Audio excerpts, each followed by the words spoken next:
Hello and welcome to this video in the Google Shopping Training Series. In today's video, we will be discussing the AND factor. What do I mean by the AND factor? We'll be talking in depth about how you can increase your advertising's effect by replacing one simple OR with AND. Let's discuss the power of AND. Before we get started with the training, I wanted to remind everyone to subscribe to the channel. I put out a video every single day to build your knowledge in advertising, marketing, Shopify, and dropshipping. I do this absolutely free of charge.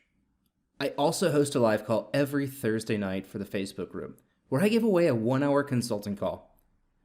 By subscribing, you are helping this channel reach more people and build out the revenue required to keep producing these videos for you. Thank you so much for clicking through. I hope you enjoy the video.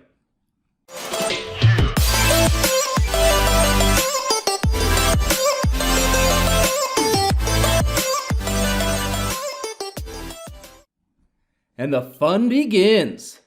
See what I did there? Yeah, I thought I was funny. I can almost hear my kids rolling their eyes at me. As promised, today we're going to be talking about the power of AND. Too often, I hear people argue what platform should I use. Should I advertise on Google or Bing? Facebook or Pinterest? Snapchat or TikTok? If you have never heard this before, let me be the first to say this. You should be on every single one of those platforms. But let's talk about the big AND today. Google Shopping and Facebook. Okay, I know you've been watching this entire series thinking, finally free from the Zuck. Nope, sorry. Why in the world are we talking about Facebook in a Google Shopping training? Google is the world's largest advertising platform. Can you guess the second? Yep, Facebook. You know what's really great about the relationship between Google and Facebook? They may be competitors, but they share a lot of the same customers. Now, wouldn't it be great if someone who visited you from Google suddenly saw you while browsing Facebook? It's kind of an abuse of the Bader-Meinhof phenomenon. They've never heard of you before. Now, they're seeing you everywhere on social media and on search engines. This also gives the illusion of being a larger company, even if you are only a one-person operation. I want to be very clear. Never lie to your customers. Allowing them to come to a reasonable assumption based on your efforts is one thing, but blatantly saying we're a 1,000-person company, nah, don't do that. That's lying. Don't lie. Being a bigger company does offer a lot more trust, but lying about it just doesn't work. All right, let's get down to business. How do we get back in front of the eyes of our users on another platform?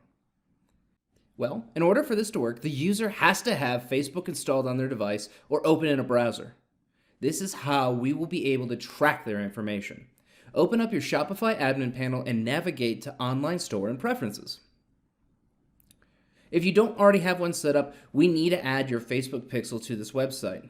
In a new tab, go to business.facebook.com and log into your Facebook account.